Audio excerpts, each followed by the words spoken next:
Foi? Foi. Obrigada, desculpa. Nada, que isso. Então, vou falar um pouquinho sobre trauma abdominal. Então, acredito que todo mundo aí, né, até as pessoas que estão com um período um pouco mais baixo aí, mas todos vão se deparar em algum momento da sua vida, né, nesses traumas abdominais. Eu acho que a gente tem que tentar falar um pouco de uma maneira que vocês possam assimilar, né, e depois possam conduzir seus pacientes de uma maneira com qualidade, né, e perfeição aí, tá bom?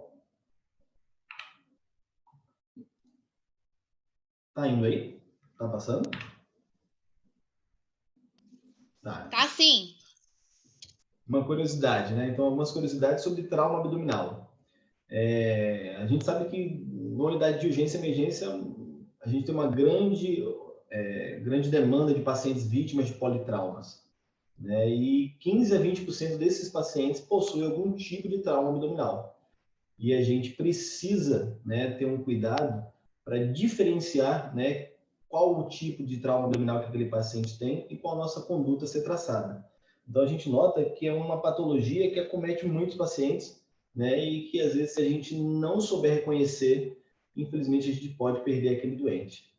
Uma coisa interessante também, né, até falo quando eu falo um pouco sobre atendimento inicial politraumatizado, que a maioria dos traumas abdominais, eles são, né, a gente fala que é como se fosse uma doença evitável. Né? A gente tem os traumas contusos e tem os traumas penetrantes.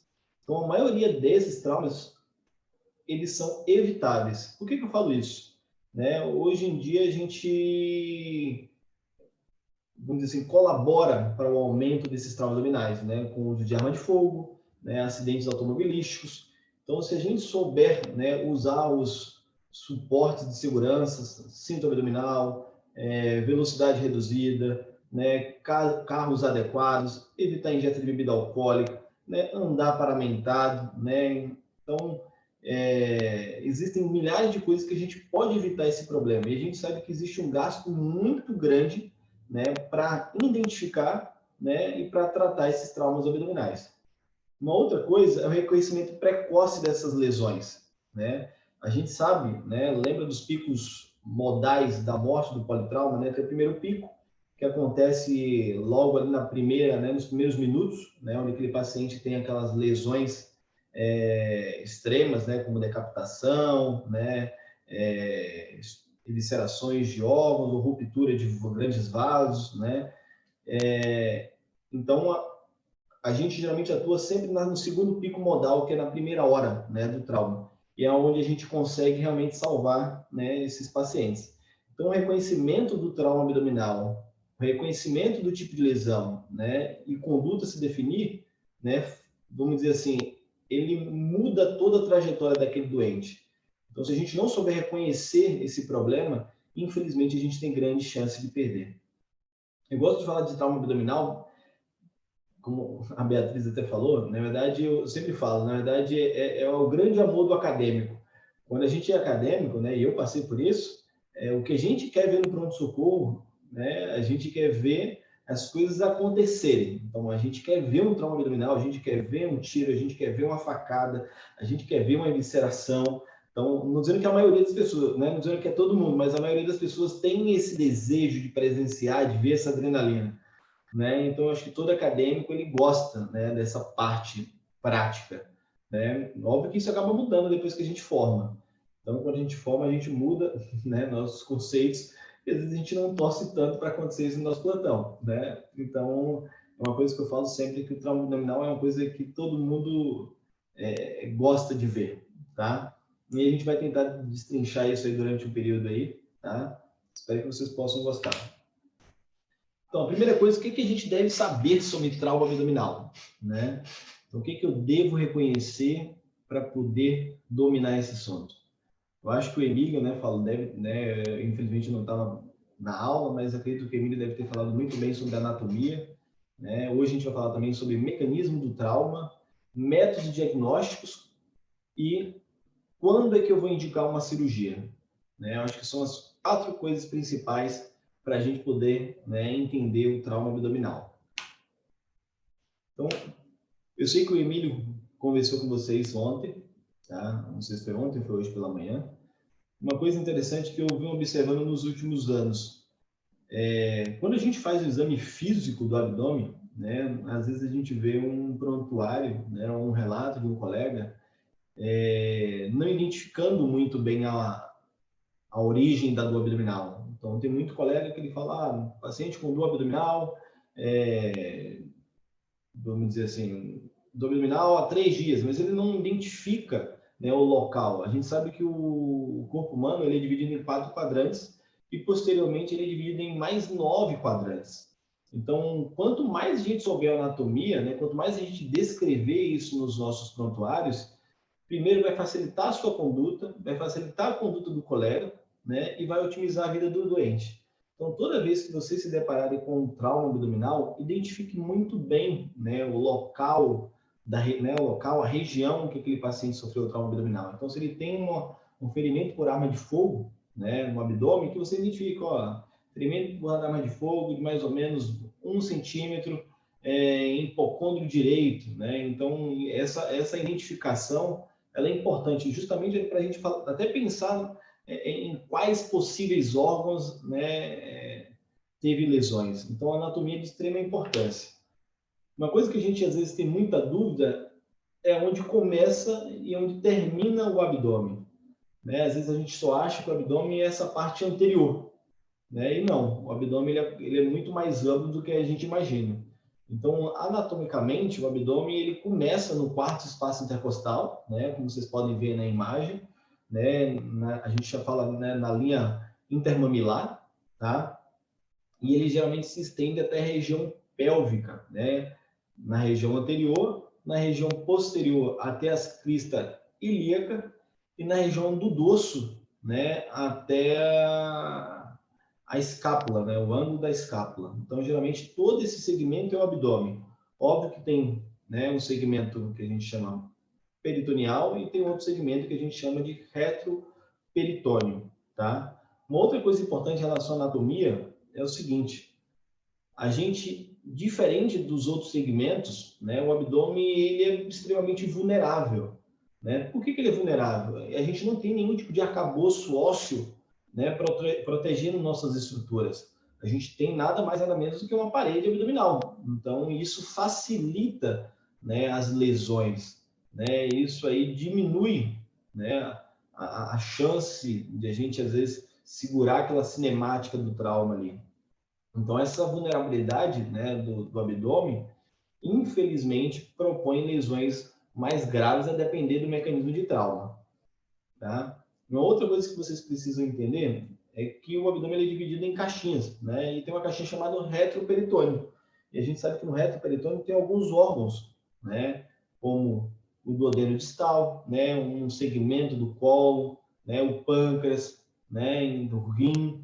Então, o segmento da aorta. Então, assim, existem algumas estruturas que a gente precisa entender, né? E que o mecanismo de trauma, às vezes, ele se mostra diferente, né? E o exame físico acaba sendo diferente. Geralmente, o paciente que ele tem sangramento no retroperitônio, geralmente ele não tem tanta dor abdominal, né? Então, são coisas mais específicas.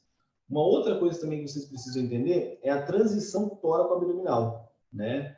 A gente fala que a transição tóraco-abdominal é entre, né, a linha intermamilar, no quarto espaço intercostal, né? Geralmente ele no sexto espaço intercostal, na linha axilar média, e posteriormente no oitavo espaço, né, no oitavo espaço intercostal. Então, esse segmento, toda vez que a gente tiver qualquer tipo de lesão nesse segmento, a gente tem que pensar em lesões tanto no tórax quanto no abdômen. Então, fique sempre atento. Toda vez que vocês se depararem com uma lesão, principalmente penetrante, né, nessas regiões, a gente tem que pensar nesses 2 tipos de lesões aí, tanto na região torácica quanto na região abdominal.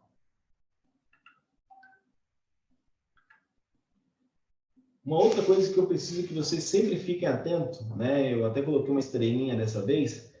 Primeiro que a gente precisa entender o mecanismo de trauma, né? Então a gente precisa entender a cinemática.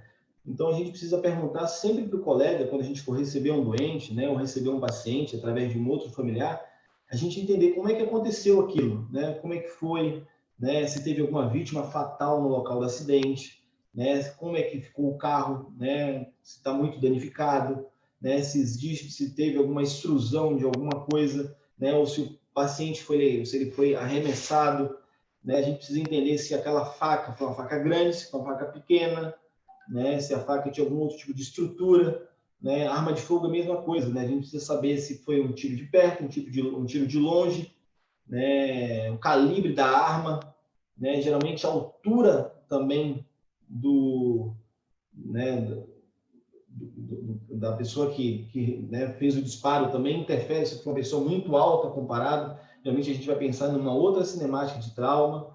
Então, saber o mecanismo de trauma é extremamente importante, justamente para a gente começar a pensar na nossa cabeça, né, possíveis lesões que a gente possa identificar ali, né, e posteriormente a gente identificar e tratar elas.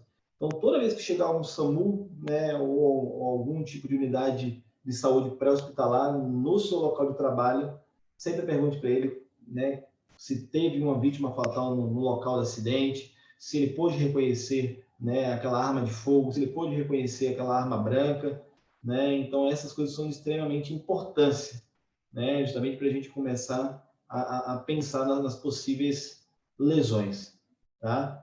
Em relação ao mecanismo de trauma, no trauma abdominal, a gente sempre divide em dois, né? A gente fala do trauma fechado, que é o trauma contuso, né? E a gente também tem um trauma aberto, que são os traumas penetrantes, né? Que a gente sempre divide em ferimento por arma branca, né? E ferimento por arma de fogo, tá? Mas a cinemática do trauma, o mecanismo do trauma, é uma coisa que vocês precisam sempre entender de que isto é importante. Às vezes a gente no começo não dá tanta importância, porque não faz diferença. Não, faz grande diferença.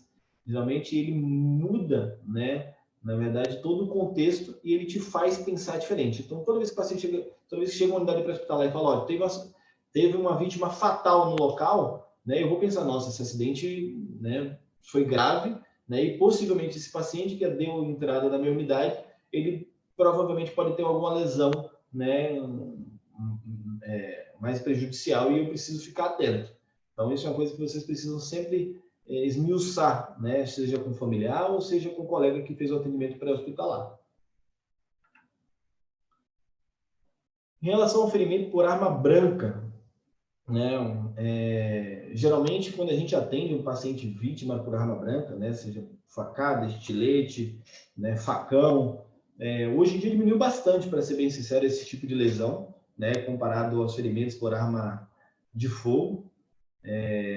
Até por questões da facilidade, né, das pessoas adquirirem, né, uma arma de fogo, mas ainda existem principalmente, vamos dizer assim, né, problemas passionais que infelizmente acabam trazendo esse paciente para a nossa unidade de emergência.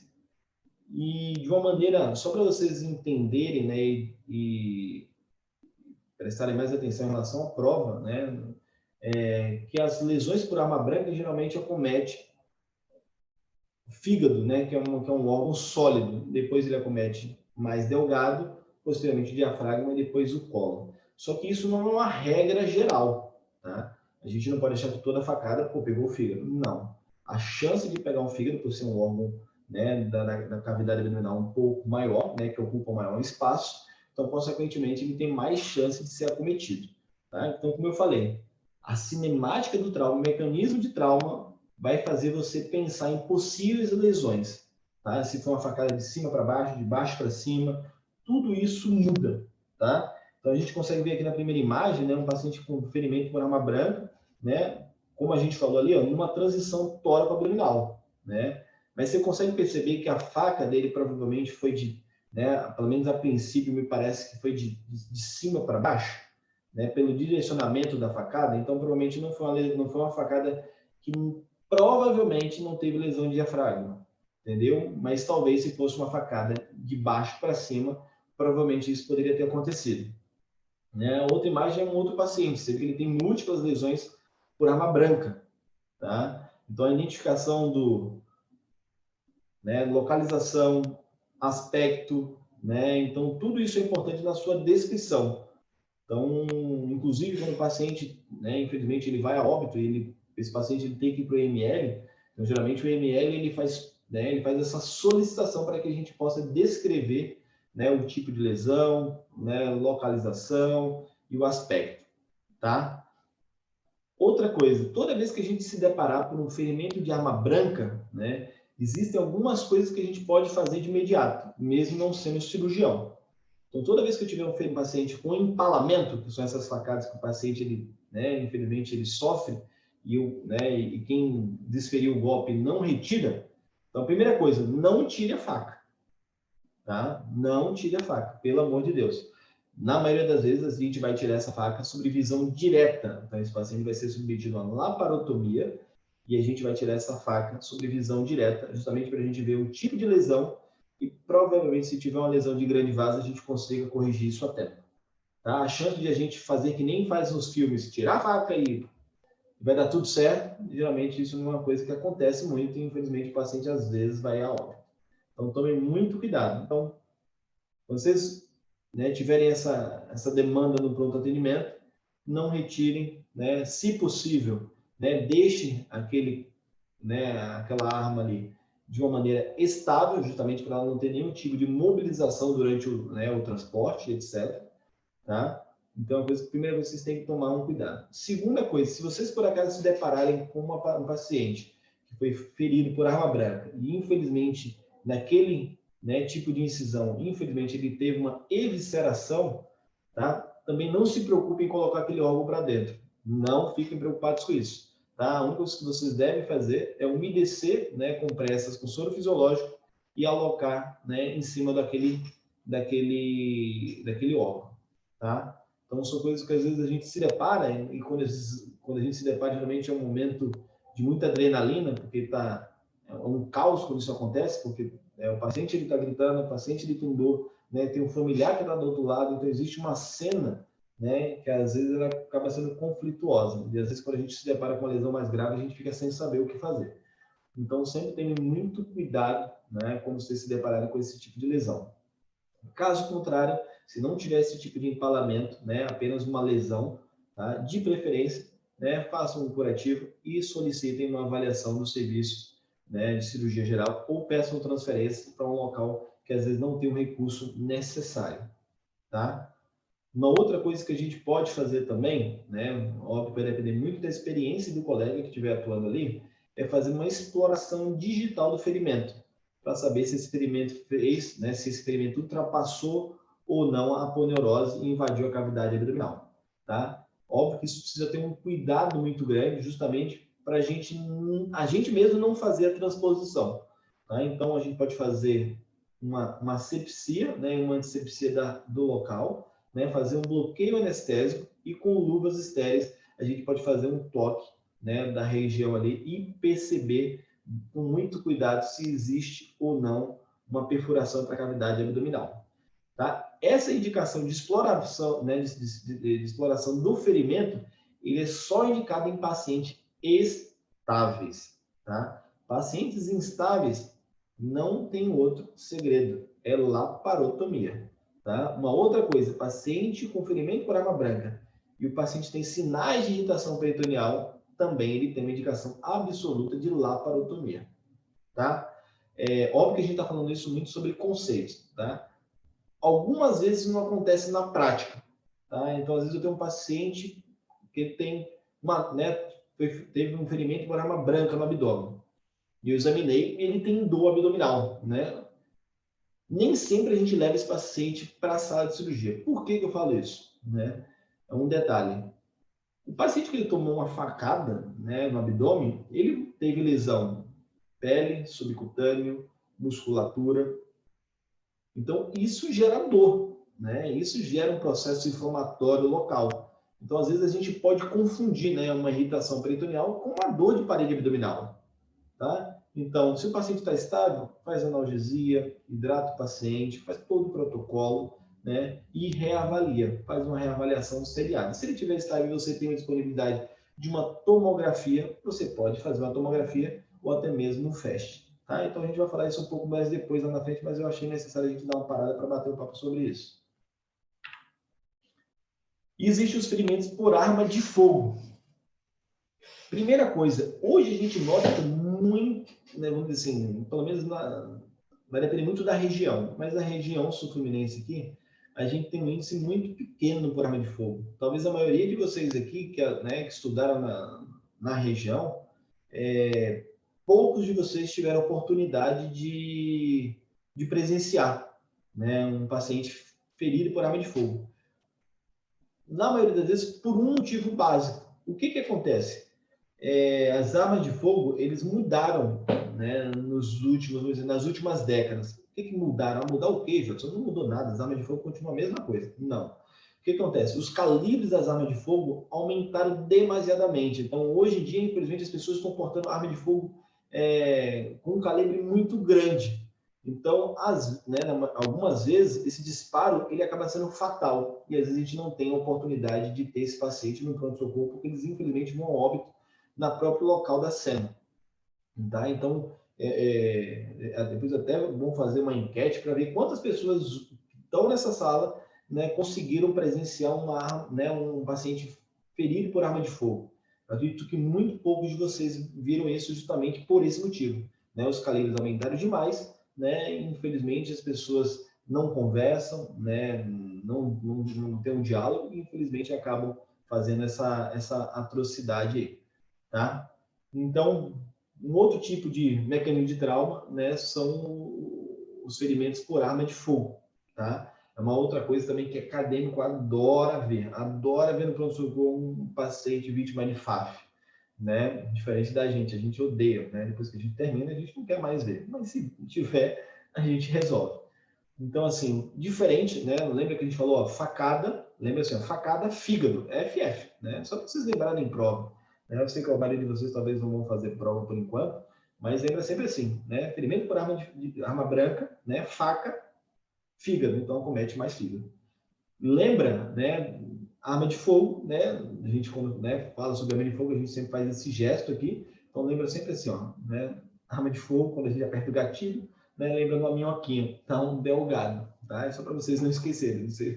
Então, às vezes é uma maneira que eu achei para gravar. Então, geralmente, uma arma de fogo, como ele tem uma cinemática de trauma diferente, né? Geralmente, às vezes, o projétil ele não tem uma trajetória, na maioria das vezes, linear, né? Às vezes ele faz uma passagem ali, às vezes ele resvala, né, no segmento ósseo e às vezes ele faz um outro tipo de trajeto. Então é muito mais comum a gente ter lesão de delgado, né, de alças intestinais, posteriormente de cólon, fígado e vasos. Mas sempre o órgão mais atingido por arma de fogo geralmente são os intestinos, né, delgados aí.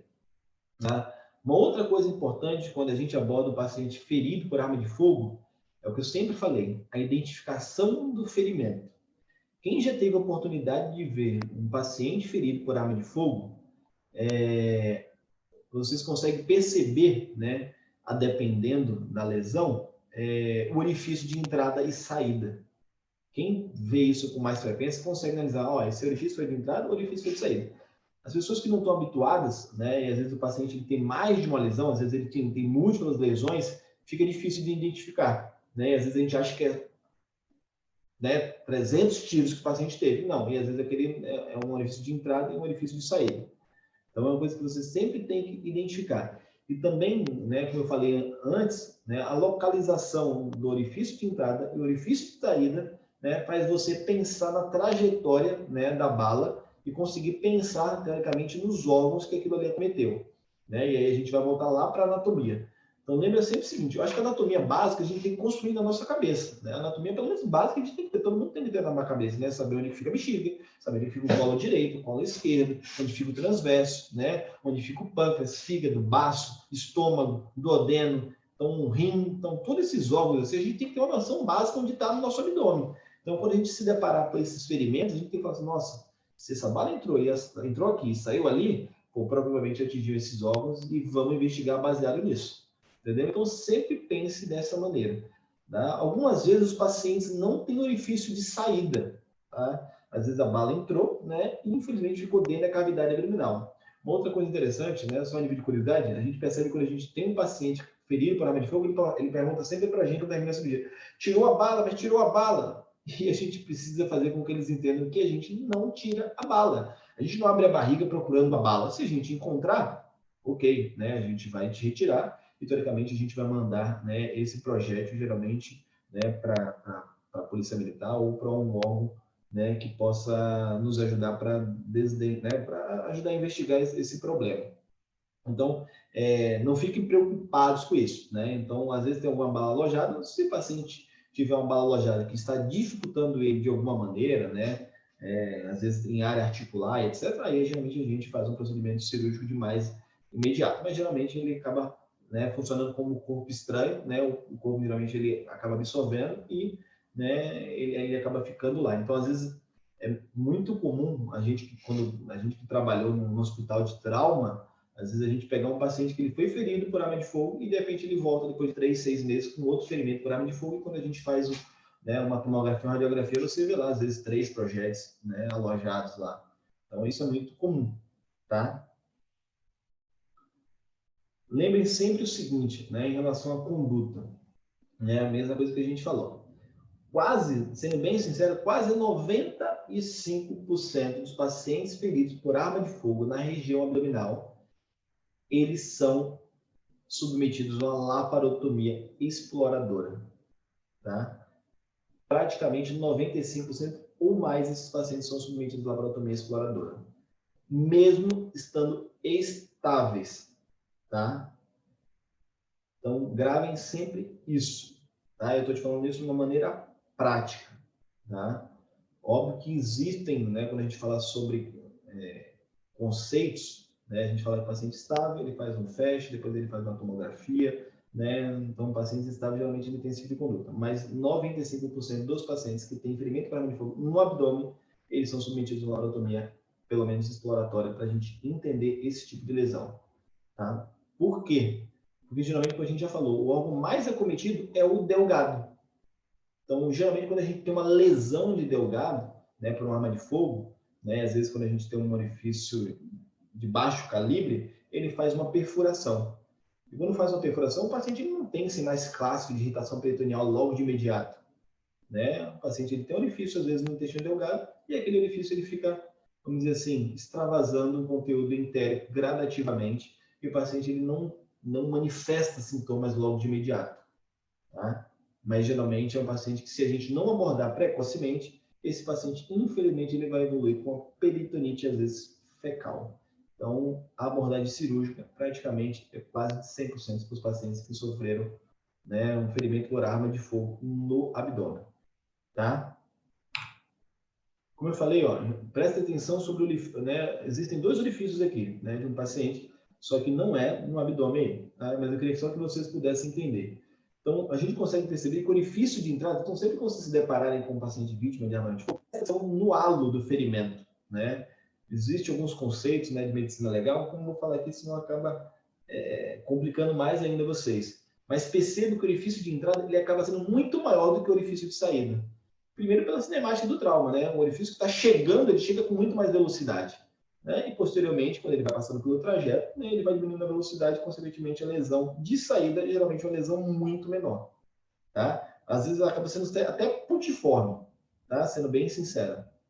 Então, é uma coisa que vocês precisam identificar, inclusive quando vocês fizerem, né, uma avaliação sistemática daquele doente, vocês conseguirem identificar, esse aqui é o orifício de entrada, esse aqui é o orifício de saída, entendeu? Isso é importante, principalmente para o cirurgião que vai fazer a abordagem cirúrgica, às vezes, daquele doente, né, ou às vezes com o sistema de verificação de óbito, com MML, isso é extremamente fundamental, tá? Tá rápido, galera? Alguém pode me dar um retorno se tá rápido, devagar?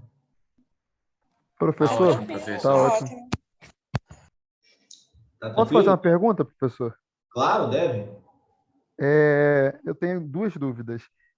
Quando em pacientes assim, de arma branca, ou de qualquer ferimento assim, na base no abdômen mesmo, que impossibilita o transporte da pessoa, porque eu já vi em série essas coisas assim, e queria saber como é de verdade, que impossibilita e a gente tem que tentar fazer a retirada ou tentar cortar o objeto né, que tá no paciente, como é que a gente faz isso? Tem alguma maneira de fazer, alguma maneira de abordar melhor?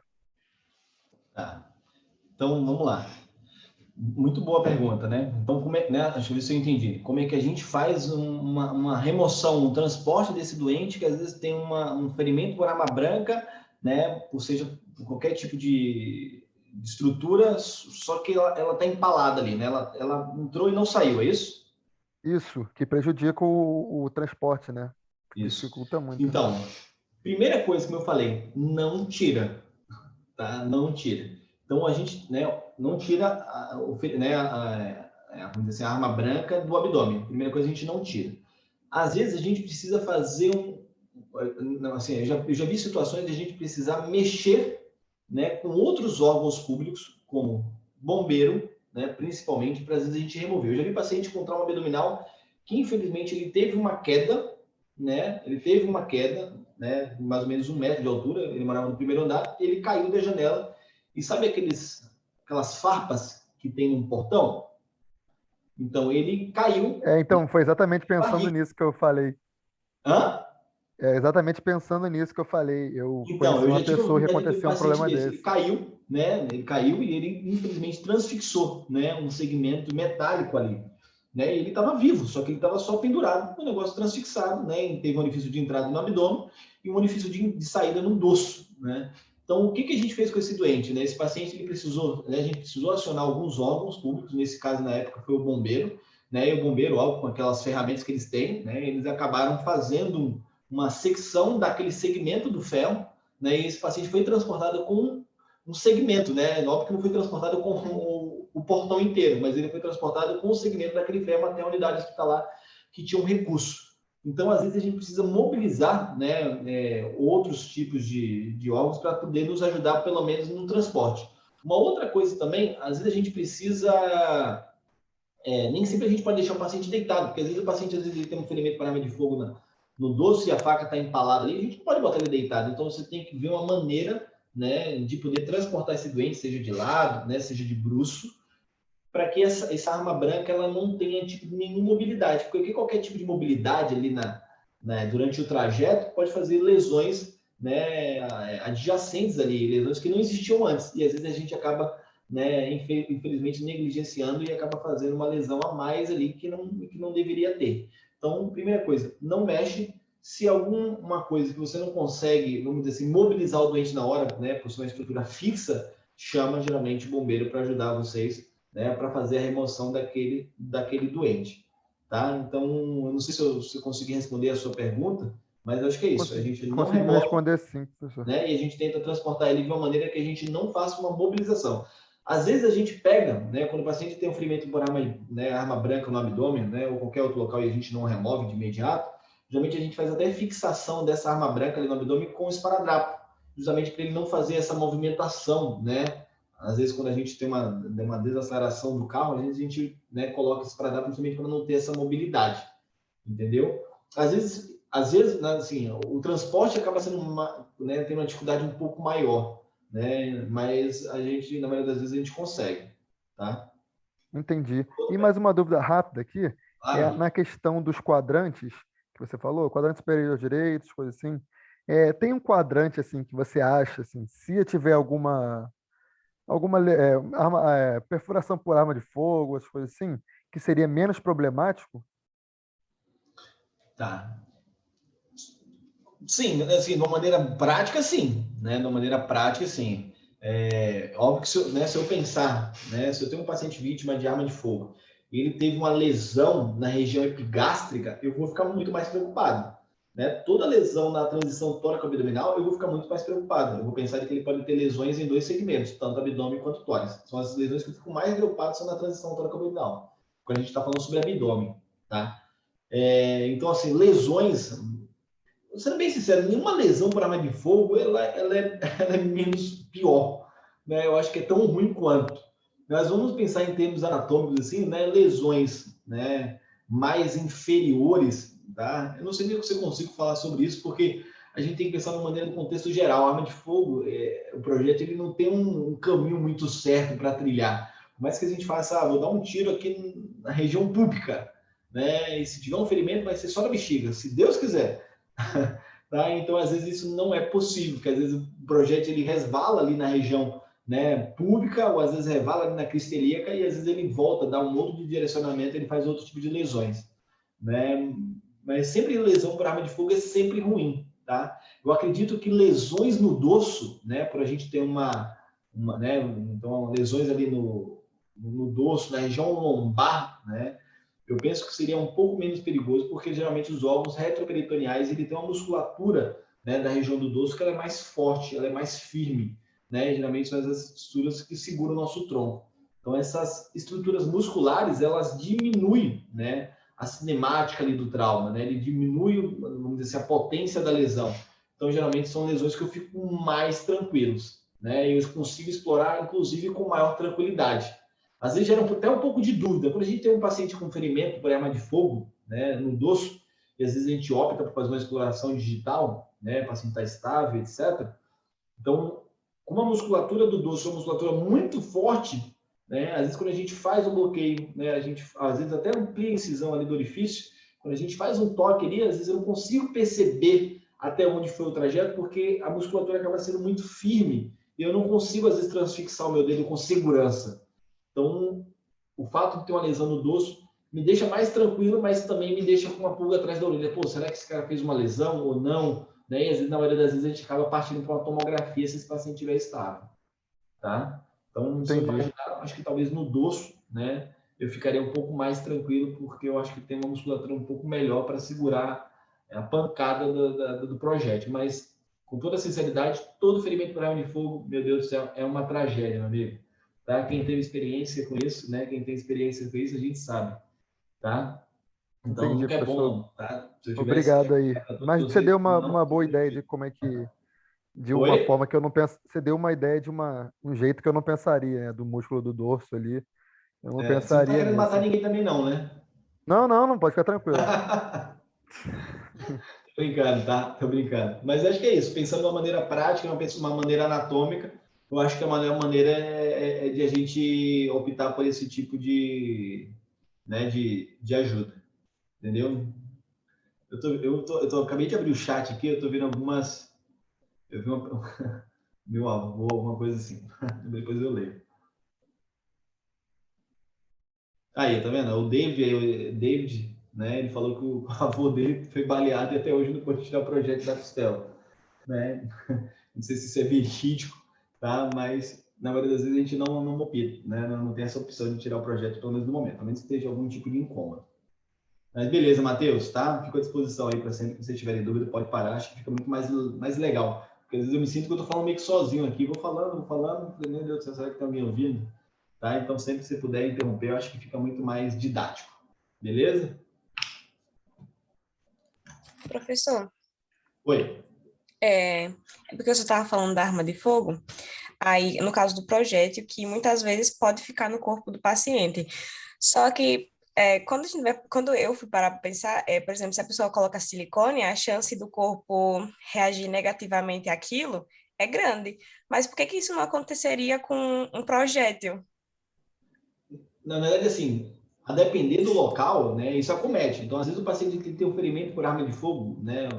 Vou dar um exemplo aqui. Então, às vezes o paciente teve um ferimento por arma de fogo e esse ferimento geralmente ele ficou alojado ali na musculatura, né, ou na região subcutânea, né? Vamos dizer assim. Geralmente o corpo, ele, né, sabiamente, como ele faz com tudo, né, ele faz uma carapaça, vamos dizer assim, ele faz uma fibrose ali no local do projétil, e que na maioria das vezes o projétil ele fica ali, né? E às vezes em algum momento da vida daquele paciente ele se manifesta, né? Ele começa a drenar uma secreção, o paciente começa a relatar dor, né? Às vezes o paciente começa a ter outro tipo de sintoma. Então, às vezes o corpo do paciente ele começa a querer rejeitar. Que nem acontece às vezes quando a gente coloca, é o que você deu exemplo, né? Quando a gente coloca um silicone, quando a gente coloca uma tela, né, numa cirurgia abdominal, é um corpo estranho, né? Como um orifício, né? Como um projétil. E, né, os pacientes às vezes eles ficam com tela abdominal ali para resto da vida, mas alguns pacientes, infelizmente, eles fazem complicações. Começa a fazer rejeição de tela, começa a fazer rejeição de silicone. Isso acontece também com um projeto de arma de fogo. Mas quando a gente fala sobre trauma abdominal, né, quando a gente fala sobre pacientes vítimas de politraumas, e na maioria das vezes esses pacientes são graves, e quando a gente faz uma laparotomia exploradora, né, seja por aquele paciente estar instável, né, ou seja porque ele tem algum tipo de lesão, o nosso foco como cirurgião é ser extremamente, né, técnico e rápido, porque eu preciso ser rápido, né, eu preciso resolver aquele problema e eu preciso deixar aquele paciente o quanto antes, né, estável. Quanto mais tempo eu demoro a minha cirurgia, né? Lembra aquelas respostas metabólicas ao trauma cirúrgico, né? Isso vai acontecer por mais tempo e eu vou, teoricamente, deteriorar, vamos dizer assim, o pós-operatório daquele doente. Então, a gente não fica muito procurando, né, o projétil, ou às vezes a gente vê um projétil alojado ali, a gente não fica tentando tirar. Se ficar fácil de tirar, a gente tira, mas não é uma coisa que a gente se preocupa tanto como cirurgião. Eu sei que o paciente ele fica muito preocupado com isso, porque eu sei que toda vez que eu opero um paciente com ferimento, ele pergunta a primeira coisa: tirou a bala, doutor? Eu falo: ó, meu amigo, infelizmente a gente tirou a bala, mas aí eu começo, né, a falar das possibilidades, oriento, né, e geralmente a gente faz um acompanhamento ambulatorial para esse doente. Né? E às vezes o paciente ele faz até uma cirurgia ambulatorial, ele marca, ele fala: ó, eu tenho um projeto aqui no meu braço, e me incomoda, né, não gosto, eu sempre lembro da situação, será que você pode tirar para mim? Então, geralmente a gente leva esse paciente para o ambulatório e a gente faz a exerese desse corpo estranho, entendeu? Mas o corpo, sim, ele pode fazer essa rejeição. E se tiver essa rejeição, né, posteriormente, aí geralmente a gente acaba fazendo uma abordagem cirúrgica, tá? Mas não é uma coisa que a gente fica perdendo tempo, né, num paciente grave procurando projétil, não. Não é uma coisa que é comum, não, tá? Se tiver ali fácil, a gente retira, né, e encaminha para um centro. Uma outra coisa também importante: toda vez que vocês se depararem, né, com alguma lesão por arma de fogo ou até por arma branca, sempre se recordem de guardar isso, tá? E identificar e, né, oferecer para o órgão público ali, seja Polícia Militar, Polícia Federal, né, vocês têm que entregar isso, porque isso serve como uma prova, tá? E ajudam eles na parte investigativa do caso, tá? Então, sempre, né, chegou com arma branca, chegou com arma de fogo, né, ou o paciente está com projétil, né, eu né, não sei se algumas pessoas já presenciaram, mas tem alguns projéteis, né, que tem uma má qualidade, né, eu vou falar de um outro segmento agora, e às vezes esse paciente ele sofre um tiro, né, aquele projétil não faz não interfere, não transpõe, né, vamos dizer assim, a parte do crânio, e aquele projétil fica alojado ali na cabeça, né? Às vezes até a gente, durante a inspeção, a gente, opa, né, cai um projétil assim. Então, às vezes aquele projétil a gente tem que guardar, tá? Mas, Professor, oi, e quando a pessoa precisa fazer uma ressonância e está com esse projétil no corpo? Atrapalha alguma coisa? como assim, uma ressonância? Isso. Então, tudo vai depender da necessidade da ressonância, tá? Então, se você tiver a necessidade real, né, da ressonância, às vezes esse paciente ele pode ser submetido, sim, né, a esse tipo de exame de imagem. Óbvio que né, você precisa informar, né, quem está fazendo o procedimento, entendeu? Então, aquele negócio de, se eu, né, vamos pensar assim, eu não vou entrar numa máquina de ressonância porque eu tenho um projeto de arma de fogo alojado no meu corpo. Não funciona muito bem assim, não, tá? A gente está falando de uma maneira muito prática, né? Até porque quando a gente tem um paciente, né, vamos dizer assim, pacientes que tiveram fratura exposta, né? E às vezes eles tiveram que usar, né, algum tipo de pino, etc. Esse paciente também pode ser submetido. Teoricamente, eles não são automaticamente excluídos do exame, não, se tiver uma necessidade real, não. Mas tem que ser, né, fornecida essa informação para a equipe que vai fazer o procedimento, entendeu? Até porque eles fazem ajustes, né, esqueci do nome lá, mas é para você diminuir a incidência ali, tá, no raio. Obrigada. Nada. Professor, Pode falar. tem uma chance de fazer um granuloma com uma bala que não foi retirada? Sim, né? O que a gente falou, na verdade, toda vez que o corpo estranho, né, na verdade que o corpo ele se manifesta, né, diante daquele corpo estranho, geralmente ele faz isso aí, faz um granuloma, tá? Que é nada mais que um processo inflamatório diante de um corpo estranho, né? E quando faz isso, aí sim a gente tem a necessidade cirúrgica. É que nem quando a gente faz uma cirurgia abdominal e às vezes o paciente faz um granuloma no fio operatório, né? Então esse paciente, infelizmente, ele tem que ser submetido a um procedimento cirúrgico para fazer uma ressecção daquele fio, entendeu? Ou daquele segmento da tela. O projétil funciona a mesma coisa. Se por acaso o organismo ele se manifestar ao tal ponto de fazer um granuloma, né, de gerar um incômodo para aquele doente, né, não só da parte estética, a gente tem que tirar. Não tem jeito, tem que ir para o ambulatório e tirar esse projétil, tá? Isso tem que ser feito sim. Entendi, obrigada.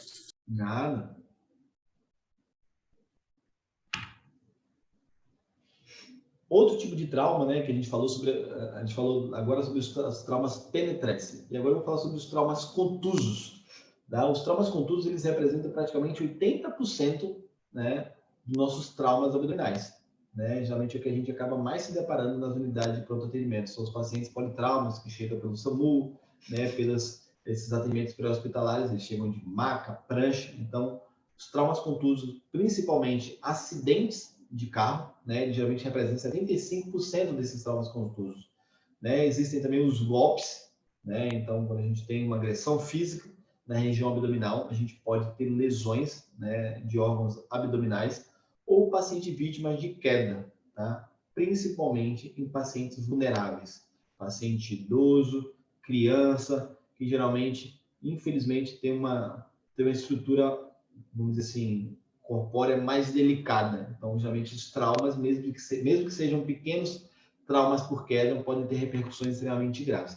Então, são dois grupos populacionais que a gente tem que ter um cuidado, né, diferenciado quando a gente se depara no pronto-socorro. Tá? Então, como eu falei, ó, todos esses acidentes que a gente está vendo, a maioria deles, a grande maioria, são problemas evitáveis. Né? A gente conseguiria evitar um acidente de carro se todo mundo contribuísse. Né? Então, a gente também, né, diminuiria a incidência de lesões e traumas abdominais por golpes, né, se ninguém ficasse se agredindo aí à torta e direita. Tá? E mesma coisa em relação à queda. Se a gente tem um cuidado um pouco maior, às vezes a gente consegue evitar esse tipo de lesões. Tá? E diferente dos traumas penetrantes, né, dos traumas contusos, o órgão que mais sofre é o baço. Tá? Por ser um órgão parenquimatoso, um órgão sólido e que, teoricamente, tem uma mobilidade maior, inclusive até que o fígado. Né? Então, às vezes, no momento de desaceleração, no momento, às vezes, de um impacto grande, a vezes ele pode romper. Tá? E, posteriormente, alças, mesentérios e outros órgãos também. Tá? O primeiro paciente que a gente está vendo aqui é um paciente vítima, né, de acidente de automóvel que estava em uso de cinto de segurança. Esses pacientes que, né, que têm esse tipo de lesão e que a gente identifica assim que ele chega, a gente tem que pensar principalmente, né, em lesões de alça intestinal, porque esse paciente foi submetido a uma desaceleração muito grande, né, ao ponto de o cinto de segurança, né, gerar, né, esse tipo de lesão ali no tórax dele e no abdômen. Então, todos que se depararem com esse tipo de paciente, fiquem preocupados com ele. Né, investiguem esse abdômen dele, né, façam exames seriados, porque provavelmente esse paciente pode ter um trauma, né, abdominal e, consequentemente, ter uma lesão de víscera oca ali na região. Tá? Então, isso é coisa que vocês têm que se preocupar. Tá? Outro tipo de lesão que a gente geralmente vê muito mais frequente, né, nas agressões físicas, nos golpes aí, que são esses hematomas. Né? Existem alguns hematomas que são, acho que até todos vocês conhecem, né, que são os hematomas que a gente chama sinal de Fox, né? Ou sinais de Cullen, ou sinais de Grey-Turner. Então, todo mundo tem esse. Acho que todo mundo já ouviu falar sobre isso. Né? Eu vou até fazer relembrar. Então, quando a gente fala sobre sinal de Fox, né? São hematomas na região de bolsa escrotal e na região do períneo. Né? Quando a gente vê esse tipo de lesão, né? A gente tem que pensar em lesões de uretra, né? Lesões prostáticas, lesões pélvicas, tá? Lesões de genitália também. Toda vez que a gente se deparar com isso, a gente tem que ficar de olho. Tá? Então, são esses hematomas que acometem bolsa escrotal, períneo ou grandes lábios nas mulheres. Tá? Aqueles hematomas de Cullen, né, que são aqueles hematomas periumbilical, né? Então, a gente sabe que isso acomete nas pancreatites, né, hemorrágica, etc., mas também nos traumas abdominais, né, em lesões de vísceras maciças ou lesões do mesentério, isso pode também acometer. Tá? E as de Grey-Turner são aquelas lesões, são os hematomas de flanco. Tá? Então, quando a gente pensa em hematoma de flanco, também dá também nas pancreatites neocromorrágicas. Né? A gente também tem que pensar nessas lesões que possam alguma lesão, principalmente uma lesão renal. Tá? Tem que ficar de olho nisso.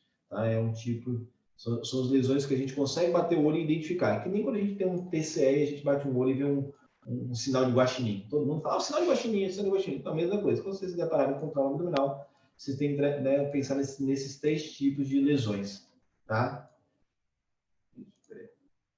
E nas quedas, né, a gente está vendo aqui um trauma pélvico. Né? A gente está falando sobre abdômen, mas o que você está falando sobre pelve aí? Tá? Vocês conseguem perceber de que esse paciente tem uma lesão extensa ali na região da crista ilíaca direita, né? Tem uma disjunção, tem uma lesão no pubis, né? No isquio, tem todo tipo de lesão. Esse tipo de lesão na pelve, a gente tem que imaginar que esse paciente provavelmente deve ter uma lesão de bexiga, né? Uma lesão de uretra. Né? Se a gente tem esse tipo de alteração, né? A gente tem que entender que a cinemática do trauma foi extensa. Então, provavelmente ele deve ter lesão de órgãos pélvicos aí. Tá? Então, tome sempre muito cuidado quando a gente se deparar com esse tipo de paciente. Uma outra coisa que eu também preciso falar para vocês, tomem muito cuidado com o exame físico do trauma abdominal. Tá? Existe uma grande população que, infelizmente, quando sofrem esse tipo de trauma, às vezes eles estão ou, né, fizeram ingesta de bebida alcoólica, né, ou esses pacientes são usuários de drogas ilícitas, e isso dificulta muito o seu exame físico. Tá? Então, tome muito cuidado. Nem sempre o exame físico abdominal normal ele vai me dar segurança de que aquele paciente não tem nada. Tá?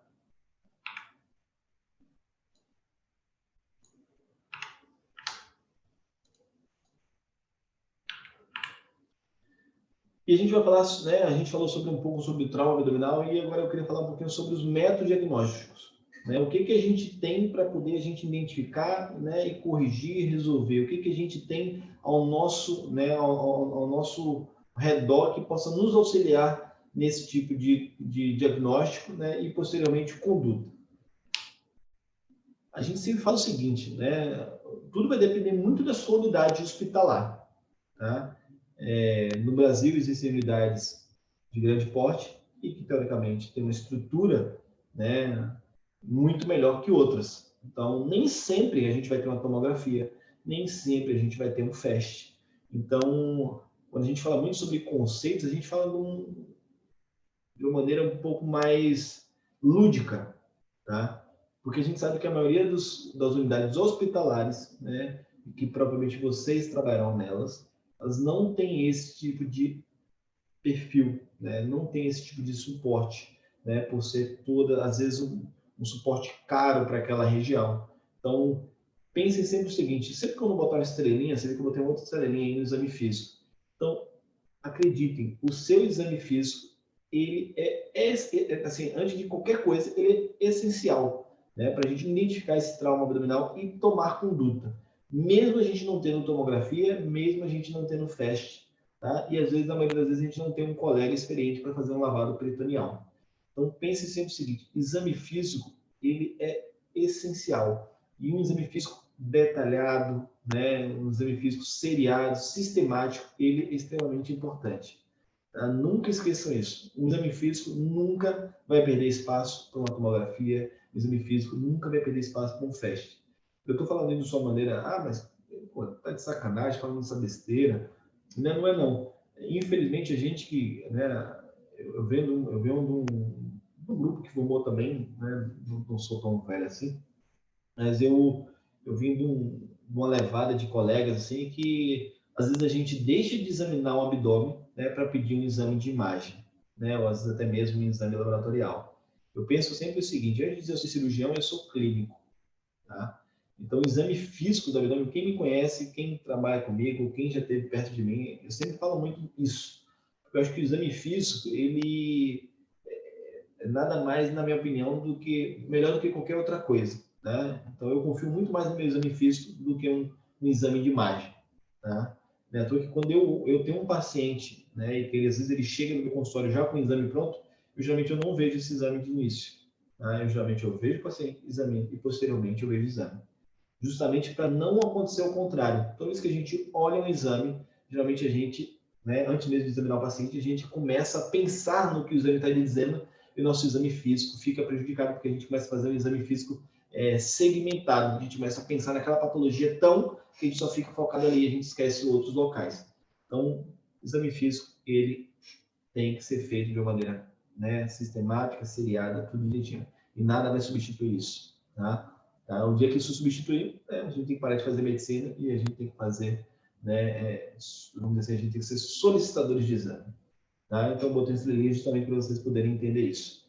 Tá? tá? Então, a gente tem esses métodos diagnósticos aí, né? Então, uma tomografia, um FAST, um lavado peritoneal para poder a gente conseguir identificar. Mas você viu que eu coloquei aqui todo mundo junto, né? No exame físico, FAST, né? Cada um, porque assim, nem sempre, né, um exame físico ele vai estar sendo direcionado só para aquele doente, né? Na verdade, existe uma confluência, né, entre esses exames. Então, às vezes a gente fez uma tomografia, não viu nada, mas o meu exame físico ele precisa ser contínuo. Ou às vezes a gente fez um FAST, esse FAST veio negativo, né, e esse paciente está estável, às vezes a gente precisa repetir esse FAST depois de 10 minutos.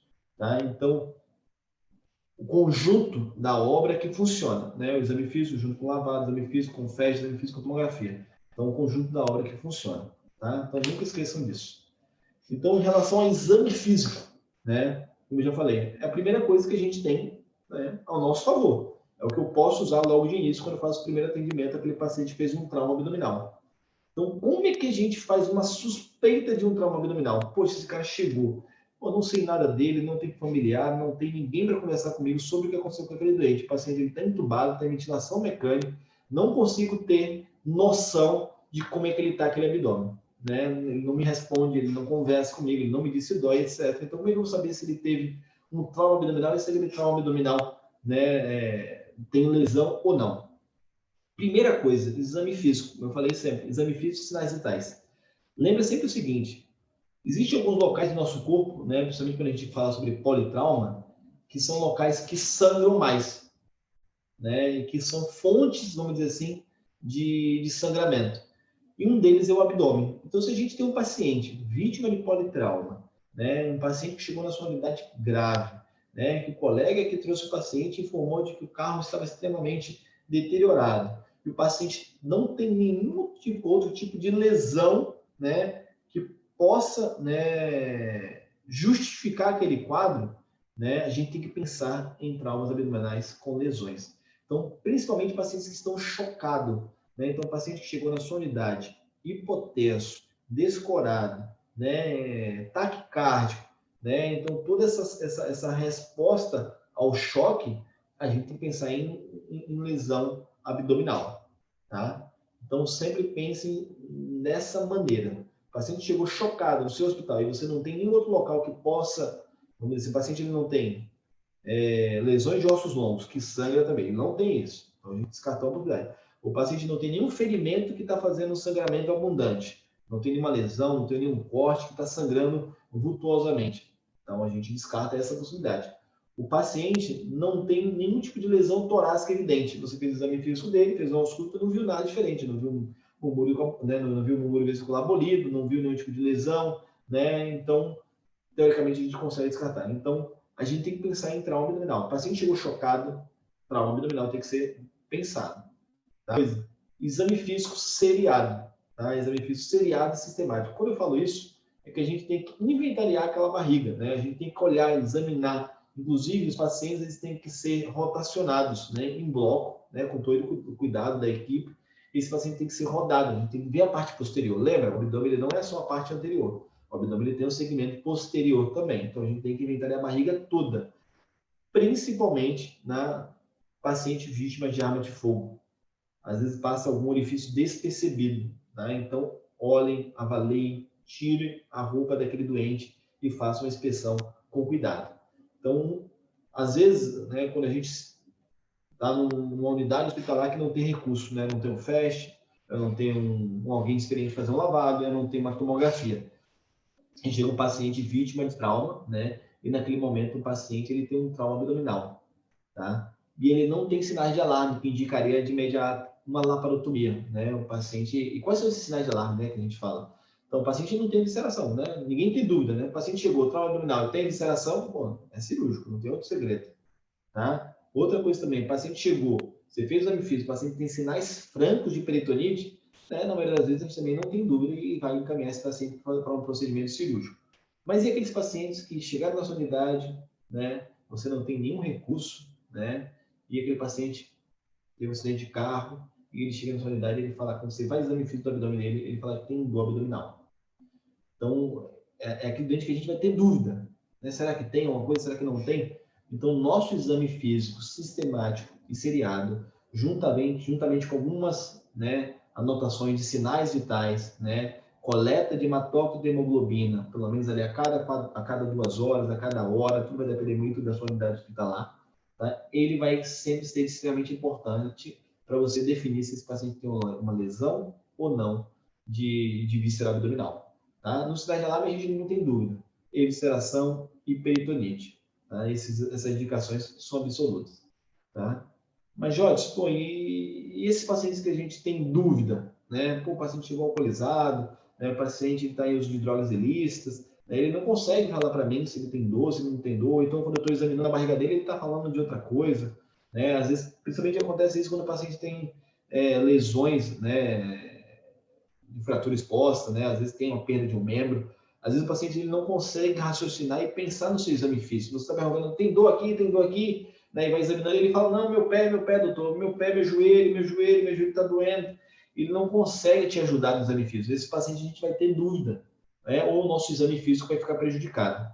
Então, quando a gente tiver esse tipo de situação, a gente tem 2 maneiras de resolver isso, né? Ou a gente faz uma tomografia, se esse paciente estiver estável, tá?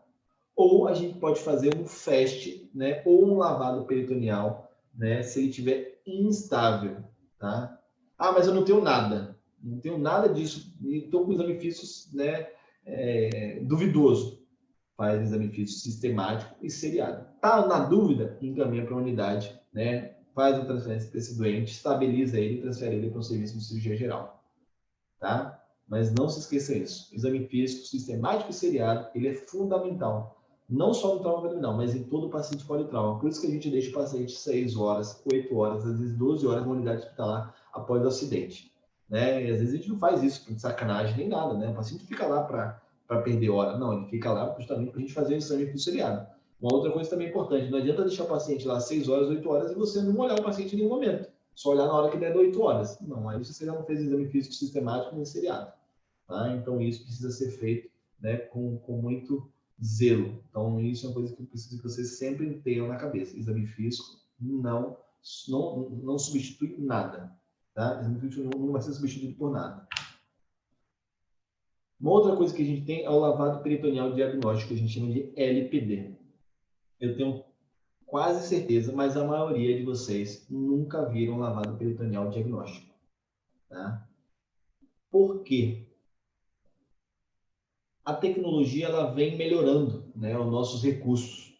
Então, a gente tem muito menos chance de fazer um lavado peritoneal, porque a maioria mas algumas unidades hospitalares, né, talvez uma grande parte hoje, tem ultrassom, né? Tem uma Você maneira de está a gente trancado, fazer. está com a porta fechada, ouvindo música. Tem hora para Eu nada. chamei ela, eu mandei mensagem para ela levar minha toalha, que eu tinha esquecido dela. Então, poucas pessoas tiveram a oportunidade de ver um lavado peritoneal, tá? As desvantagens que ele tem é porque ele é um exame invasivo, né? Às vezes ele pode dar um falso positivo. Ah, mas como assim um falso positivo?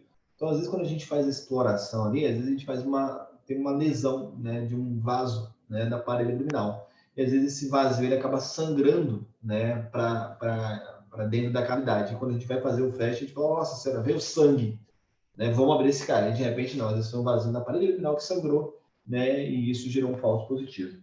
Outra desvantagem é que a gente não consegue avaliar o retroperitóneo desse paciente. Então, no lavado peritoneal só consegue ver lesões intraperitoneais, tá? Então, esse é uma das vantagens também dele. Qual é a vantagem dele? Baixo custo e rápido, tá? Uma outra desvantagem dele também é o fato dele precisar de alguém experiente para fazer, né? Todo mundo que quer capacitar, se tiver capacitado para fazer, pode fazer. Necessariamente não precisa ser um cirurgião. Tá? Então, se tiver, né, vocês vão ver que alguns locais vão dizer que precisa de um cirurgião para fazer isso. Mas se você tiver capacidade técnica, já fez alguma vez, você se sentir seguro, você pode fazer. Tá? Mas provavelmente vocês não vão ver isso mais. Tá? O ATLS, o último, se não me engano, foi lançado agora em 2018. O próximo é 2022, ano que vem. E provavelmente a gente não vai ouvir mais falar sobre lavado peritoneal. Tá? Provavelmente isso deve ser esquecido, né, devido ao avanço da tecnologia. Né? Inclusive, todo mundo deve acompanhar isso. Tá? Inclusive, vou falar um pouco mais depois sobre isso. Tá certo? Então, como é que a gente faz um lavado peritoneal? Pô, nunca vi, sempre tive curiosidade. Então, geralmente, existem algumas maneiras para a gente fazer, tá? A gente geralmente faz uma incisão, né, de mais ou menos uns 3 a 5 centímetros na região infraumbilical, tá? E a gente, com cuidado, né, a gente faz uma exploração, abre a pele, abre o tecido subcutâneo, né, até a gente chegar à aponeurose. Quando a gente chega na aponeurose, a gente geralmente faz uma incisão, né, mais ou menos no máximo 1 centímetro ali, né, e a gente consegue colocar um catéter ali. E geralmente a gente direciona esse catéter, né, para a região pélvica, tá? Então a gente geralmente coloca, mas por que coloca lá? De maneira prática, né? Se a gente entende que a nossa preocupação é saber se tem sangue na barriga, né, ou se tem, né, secreção entérica, secreção gástrica, né, gravitacionalmente, né, esse líquido, né, vai acumular na pelve, né? Gravitação, né, pela gravidade, ele vai acumular na pelve. Então, geralmente, a gente faz essa inserção desse catéter direcionando para a pelve. Tá? E a gente pega e aspira 10 ml ali, pega uma seringa de 10, uma seringa de 20 e aspira. Se a gente notar nessa aspiração que veio sangue, né, geralmente maior que 10 ml de sangue, ou a gente fez uma coleta e de repente, nossa senhora, veio milho, né, veio ervilha, como eu já vi, né? Então, ó, não tem jeito, tem lesão, tem que abrir esse paciente, tá? Ah, não veio nada. Nossa, aspirei, não veio nada. Isso nos dá tranquilidade de que não tem nada? Não, tá? Então a gente precisa fazer o seguinte: a gente precisa pegar pelo menos 1 litro de solução salina e injetar dentro da barriga daquele doente. E depois a gente faz uma coleta, né, daquele material e a gente manda para o laboratório, tá?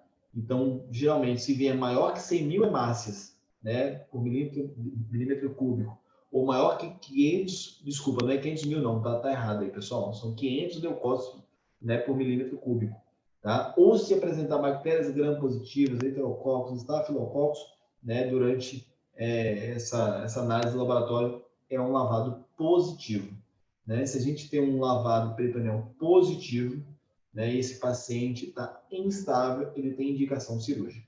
Tem que ser submetido a laparotomia exploradora. Tá? Um lavado negativo nem sempre nos dá a segurança de que esse paciente não tenha nada na barriga. Tá? Então, às vezes, o paciente está instável, a gente fez um lavado, não viu nada, pô, não tem nada aqui, a gente não achou nada. A única coisa que eu tenho é isso, não tenho FAST, não tenho tomografia. O que a gente vai fazer com esse doente? Né? Fiz tudo ao meu alcance, fiz um lavado e deu negativo, mas estou com suspeita de trauma abdominal. Primeira coisa, vamos começar a inventariar o doente inteiro e ver se existe algo que justifique, né, essa situação dele, esse choque, etc. Né? Se a gente não vê nada, né, plausível, uma coisa que a gente precisa fazer, preferencialmente, estabilizar esse doente. Estabilizar e encaminhar para um serviço de cirurgia geral. Tá? Para às vezes esse paciente ser submetido à laparotomia exploradora porque gerou uma dúvida, tá? E o lavado peritoneal não veio conclusivo, né? Ou às vezes a gente manda para um local que tem uma estrutura um pouco melhor, né, e que possa fazer um FAST, ou até mesmo, se a gente conseguir estabilizar esse doente, fazer uma tomografia. Tá? Lembre sempre o seguinte: sempre toda vez que eu falo sobre tomografia, eu falo sobre pacientes estáveis, tá? Uma coisa, né, que está tomando conta, né, vamos dizer assim, das unidades hospitalares, e acho que vocês estão começando a perceber isso também, né? Existem hoje alguns colegas na nossa unidade que eles fazem isso, né? É o FAST, né? O uso do ultrassom, né, que facilitou, vamos dizer assim, no nosso diagnóstico, tá? Então, hoje em dia, praticamente é um dos recursos que a gente preferencialmente a gente usa, tá, nos pacientes instáveis, diferente do lavado peritoneal, tá? Então, talvez, né, pensando na região aqui sul-fluminense, né, a maioria dos hospitais tem um aparelho disponível ou tem alguém que tem esse aparelho disponível. Então, qual é a vantagem, né, de um FAST? Ele é rápido. Hoje ele se tornou mais acessível, então a gente consegue encontrar esse tipo de dispositivo em outras unidades, tá? E a gente consegue, né, através do transdutor, né, seja ele convexo ou linear, conseguir identificar lesões. Lembrando que existe uma diferença aí, tá? Quando a gente fala sobre transdutor, né, convexo, geralmente a gente destina para a identificação de lesões, de órgãos mais profundos, tá? E geralmente quando a gente usa um transdutor linear, a gente pensa mais em lesões mais superficiais, de músculo, nervos, né, tendões e etc. Tá? Eu botei uma estrelinha aí na ultrassonografia point of care. Na verdade, eu estou falando isso porque é uma coisa, na minha opinião, que todos vocês, né, se puderem ter um dia, né, se vocês puderem fazer algum tipo de investimento, né, comprem um ultrassom portátil. Tá? Eu sei que ainda está muito caro, às vezes para alguns foge da realidade, tá? Mas quanto antes vocês se depararem, né, quanto antes vocês tiverem acesso a esse tipo de procedimento, vocês vão se tornar mais práticos, né, e provavelmente isso vai te ajudar a conduzir paciente de uma melhor maneira, tá? Hoje está sendo muito mais difundido isso, né, do que antigamente. Os preços estão se tornando mais assim, plausíveis para alguns, né? Ainda está um pouco caro, mas sempre que vocês tiverem essa oportunidade, façam cursos, comprem um aparelho, né? Usem, né, com seus colegas para vocês começarem a identificar algumas coisas e, de repente, se tornar uma coisa mais prática para vocês. Eu vou ser bem sincero, isso vai... hoje, talvez, é uma coisa fantástica, assim, que a gente imagina, né, de todo mundo ter isso, mas provavelmente nos próximos 20 anos, né, ou provavelmente muito menos do que isso, né, talvez nos próximos 10 anos, todo mundo vai ter que ter um ultrassom portátil, tá? Porque isso vai ajudar no seu diagnóstico, não só nos traumas abdominais, mas em todo o segmento. A gente consegue fazer milhões de coisas com ultrassom, tá? Então, pessoas que tiverem oportunidade, né, tem 2 colegas muito bons que trabalham com isso lá na unidade, né, o Mitsu e o Pedro Delgado. Então, se vocês tiverem oportunidade de conversarem com eles, né, baterem um papo, entenderem como é que funciona, eu acho que é muito importante, tá? E a desvantagem disso é o custo, né? Como eu falei, para alguns ainda é um custo muito alto e precisa também de um médico habilitado, né? Se você não tem uma noção ali de como fazer, talvez você vai ter dificuldade e isso vai gerar um problema para você também. Vai te deixar mais dúvida do que qualquer outra coisa, né? Então, quais são as topografias, vamos dizer agora, no trauma abdominal que a gente usa o FAST, né? Então, a gente geralmente olha 4 locais, né? O primeiro local que a gente está vendo na imagem aí, né, é no segmento ali pericárdico, né, o subxifoide, que a gente chama. Quando a gente quer, né, fazer um FAST naquela região, a gente está procurando lesões geralmente pericárdicas, né? Então a gente está pensando no hemoperitoneo ou hemipericárdico, né? Então, geralmente quando a gente faz ali, a gente quer ver essa lesão. No número 2, a gente, né, quer ver o espaço ali, na verdade, hepaturrenal, né? A gente também conhece como espaço de Morse, né? Então, quem já ouviu falar, né, é ali que a gente olha. No 3, né, ali é no espaço, né, no espaço espleno-renal, tá? Então, ali a gente também consegue ver lesões, né, do fígado, né, do baço e do outro lado do fígado. E no número 4, geralmente, a gente fala sobre o segmento pélvico, né, quando a gente quer olhar bexiga, né, ou outras estruturas ali adjacentes, tá? Hoje em dia existe o EFAST, que a gente chama, que é o EFAST, né, que é o FAST estendido, né, que geralmente a gente olha mais a região torácica também. Então, geralmente a gente pega mais 4 locais. Geralmente é na região ali mais axilar, né, bilateral, e na região torácica ali, praticamente ali no segundo, terceiro espaço intercostal, tá? Então, esse é o EFAST. Então, eu botei uma estrelinha justamente nisso aí, porque eu quero que vocês comecem a pensar e ler sobre isso, e vocês comecem a entender de que isso é uma necessidade, tá? Então, se vocês puderem ter esse tipo de equipamento, eu acho que eles têm uma importância. Existe, né, agora em termos de prova, né, às vezes cai esses epônimos que, na minha opinião, né, a gente tem que saber, porque epônimo é história, tá? Mas às vezes gera uma confusão muito grande, e às vezes, na maioria das vezes, desnecessárias. Mas existe uma zona chamada zona de Zedler, tá? Na verdade, é uma zona onde, quando a gente depara um paciente que teve um ferimento, tá? Quando a gente tem um paciente com ferimento por arma branca nessa região, tá? A gente tem que pensar em lesões cardíacas, né? Então, qualquer lesão nessa região, nessa tomografia, a gente tem que pensar em lesões cardíacas. Então, essa lesão, praticamente, a gente fala sobre, né, paraesternal à direita, né, linha da clavícula, né, linha axilar média, né, e geralmente o 10º espaço intercostal. Tá, o pessoal caiu o som aí, eu tô vendo o pessoal caiu o som, travou, tá ruim para todo mundo ou só algumas pessoas aí? É que tá travando. Aí eu ia te falar agora isso que tá travando. Aí se você puder repetir um pouquinho essa parte final do fast que você estava falando.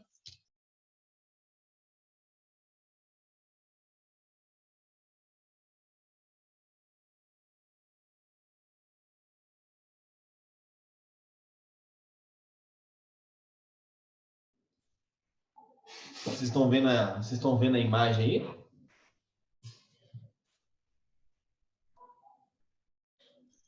Você tem que voltar a compartilhar.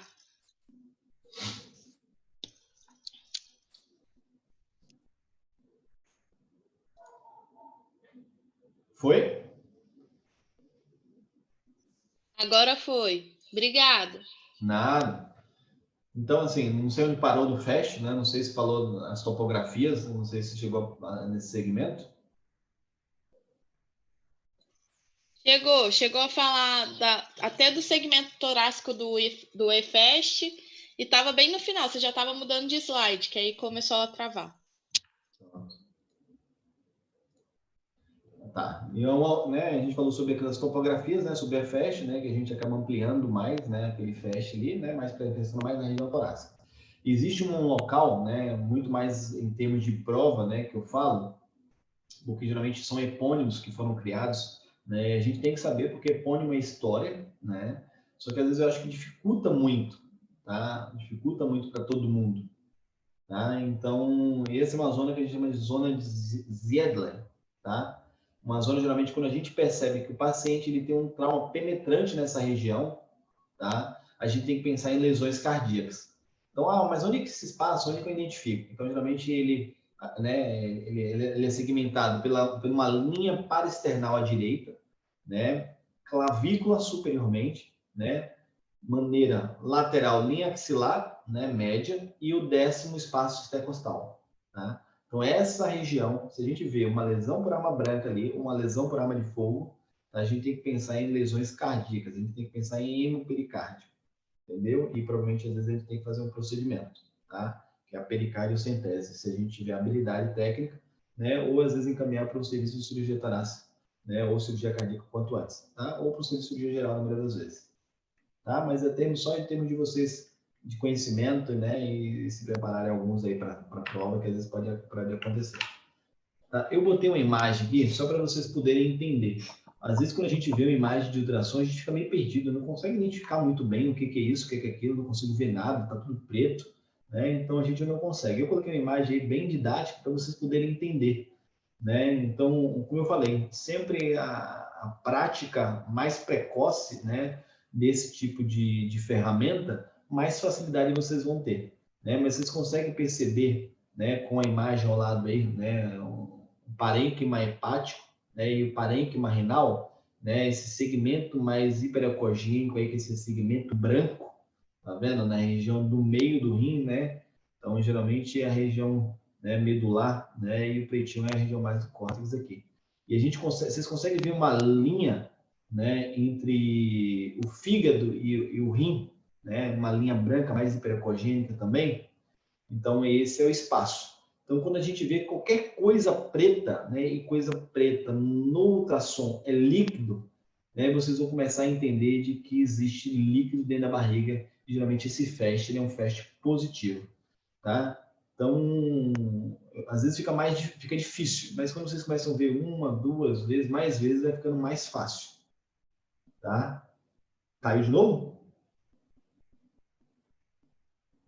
Alô? Não, aqui tá normal, professor. Tá normal? Então, show de bola. Então, eu vou mostrar algumas imagens só para vocês começarem a se habituar, né? Quando vocês verem um FAST, você fala, nossa, esse FAST deu positivo, tá? E sempre que vocês tiverem a oportunidade de ter esse tipo de suporte nas suas mãos, use. Fala, deixa eu ver, deixa eu fazer, deixa eu aprender, entendeu? Porque isso vai te ajudar a identificar e depois manejar isso posteriormente. Então, ó, geralmente esses, né? Eu estou mostrando aqui, na verdade, os espaços que a gente investiga no FAST. Então, do lado direito aí, né, a primeira imagem na região superior direita aí, pelo menos do meu vídeo aqui, né, a gente consegue ver uma janela ali do espaço hepatorrenal. Né? Então, a gente consegue ver o fígado e a gente consegue ver o rim direito, né? Mas como eu saber se é o rim, como é o fígado? Não sei se é o fígado, se não é o fígado, ou se é o baço, né? Aí é uma coisa da maneira assim, direita é fígado, esquerda é baço, tá? Então, isso não dá para esquecer, não. Então, a gente consegue ver, ó, todos são os exames normais, tá? Todos eles estão normais, tá? Então, o espaço hepatorrenal à direita, né? O espaço espleno-renal à esquerda, a gente consegue ver o baço, né? Direitinho, né? O rim direito. E a gente aqui na figura B, né? A gente consegue ver a janela pericárdica, tá? Então, toda essa linha hiperocogênica, né? São as linhas delimitadoras, que são essas linhas brancas. Vocês precisam identificar isso e se habitualizar a ver isso. Né? Agora, na janela D aqui, né, é aquela janela que a gente faz pélvica. Né? Ah, então, ó, tá vendo? Tá preto ali, será que é um fast positivo? Não, aquilo ali é bexiga. Né? Bexiga tem líquido, tá? Então, sempre tentem se, né, habitualizar com esse tipo de imagens aí. E agora a gente vai ver algumas imagens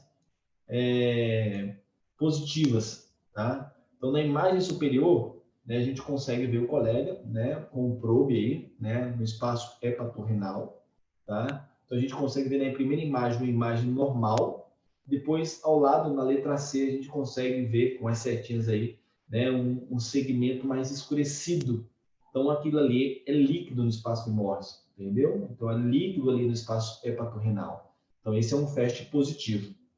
Logo abaixo, né, a gente tem outras imagens também mostrando a mesma coisa, né? O espaço ali, né, mais escurecido. Então, aquilo ali é líquido. Então, tudo isso aí é um FAST positivo, tá? Então, tentem sempre fazer para vocês conseguirem identificar isso com mais facilidade, tá? Aí estão outras imagens, né, que vai facilitar também. A gente tenta mostrar isso várias vezes justamente para facilitar a vida de vocês. Então, a gente consegue ver na primeira imagem, uma imagem normal, né? Na segunda imagem, a gente consegue ver líquido, tá? Vocês conseguem perceber que esse líquido aí, ele não está provavelmente na cavidade abdominal, né? Então, esse líquido provavelmente está na cavidade torácica, mas a gente já consegue ver isso, tá? E no segmento ao lado da direita, aí a gente já consegue ver realmente um líquido no espaço hepatorrenal à direita, é um FAST positivo. Embaixo é a mesma coisa, né? Então, a gente consegue ver, né, na primeira figura, né, um FAST normal. Na segunda figura, a gente consegue ver um líquido, né, não só no espaço espleno-renal, mas um líquido também periesplênico, né, esse mais superior aí. Então, a gente nota que esse paciente realmente tem mais líquido abdominal, consequentemente, ele tem uma lesão um pouco mais grave. Então, é um cuidado que a gente tem que tomar, tá? Vocês conseguem ver em tempo real, né? Em tempo real, entre aspas, né? Mais uma GIF aí para vocês conseguirem ver isso. Geralmente, quando a gente faz ultrassom, ele fica essa imagem aí. Então, quando a gente vê essa imagem no ultrassom, no FAST ali, a gente fala, opa, tá positivo isso aí. Tá? Tá. Paciente tá estável, né? Ou ele chegou instável, estabilizei aquele doente e ele se tornou estável, né? Esse paciente, a gente pode submeter ele a uma tomografia computadorizada de abdômen total. Né? Geralmente é o exame de imagem que o cirurgião mais pede, né? Ou a maioria das pessoas mais gosta de solicitar. Não sei o que tem, pede tomografia. Tá? Não deveria uma prática, mas é o que a gente acaba vendo nas unidades hospitalares. Tá? Então, a tomografia computadorizada realmente é um exame muito bom, né? Para a gente que é cirurgião. Então, ele nos esclarece, nos dá um direcionamento muito melhor. Tá? É um exame que, se a gente tem, né, na nossa unidade, a gente tem que usar nas nossas necessidades. Então, as vantagens dele, ele tem alta sensibilidade e alta especificidade. A gente consegue ver reto peritônio, diferente dos outros, né, diferente do FAST, geralmente diferente do lavado, né, a gente consegue ver rompimento de vísceras ocas, né, porque a gente vai ver um pneumoperitônio ali, tá? No FAST a gente não consegue identificar isso, tá? Geralmente a gente não identifica gás, né? Então essa é uma vantagem da tomografia, tá? Qual a desvantagem dela? O paciente precisa estar estável, é um exame caro, né? Tanto no particular, hoje ele ainda é caro para um grupo populacional, né? E ele tem baixa acessibilidade, nem toda unidade hospitalar tem, tá? Então, infelizmente, a maioria dos hospitais, principalmente de pequeno porte, eles não disponibilizam esse tipo de artifício. Aí isso aí dificulta, tá? Então, eu botei uma imagem, eu não botei muitas imagens sobre tomografias, tá? Mas a gente consegue ver na imagem, tá vendo? Na imagem superior, uma lesão hepática, né? Praticamente uma secção quase total aí do segmento.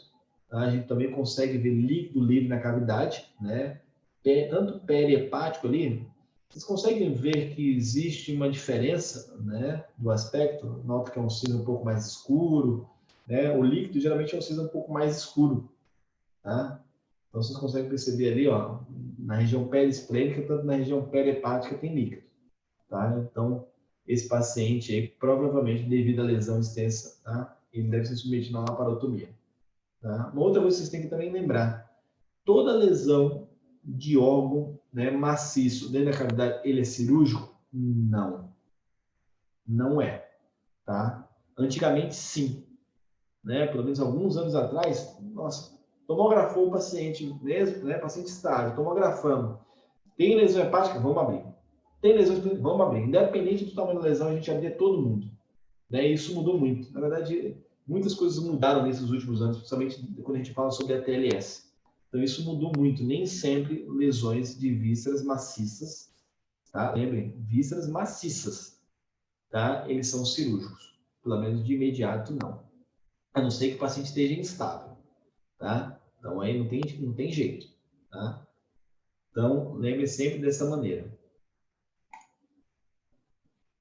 Professor, Oi. e qual seria a conduta? Aí, tá. Tudo vai depender, primeiro, do exame físico. O paciente está instável? Cirurgia. Né? O paciente tem lesões de víscera maciça? É cirurgia.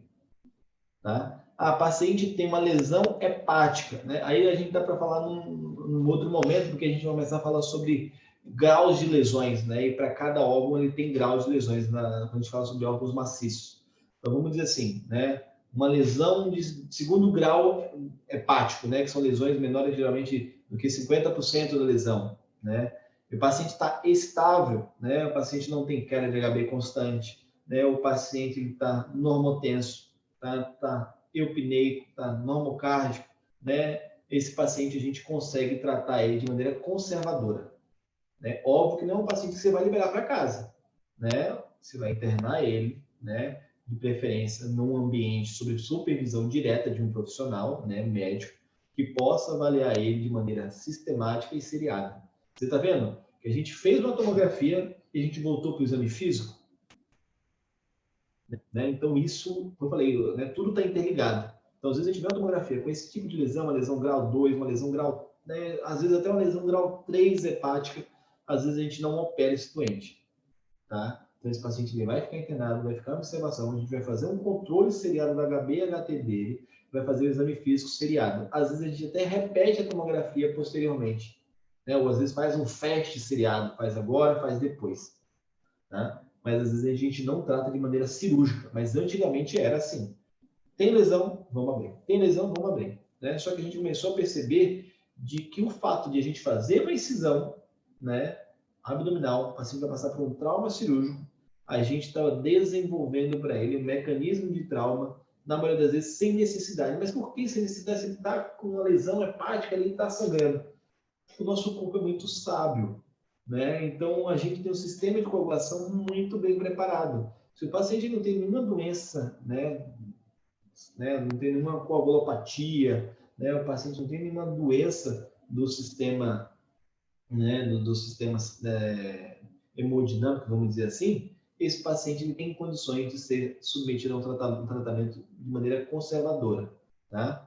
Então, o exame físico, nesses casos, né, não só o exame físico, mas o controle seriado de HB e HT, né, às vezes até exames de imagem de controle, ele vai ser resolutivo para aquele doente, porque a cascada de coagulação vai agir, né, e aquele paciente ele vai parar de sangrar sem nenhum tipo de ajuda do homem.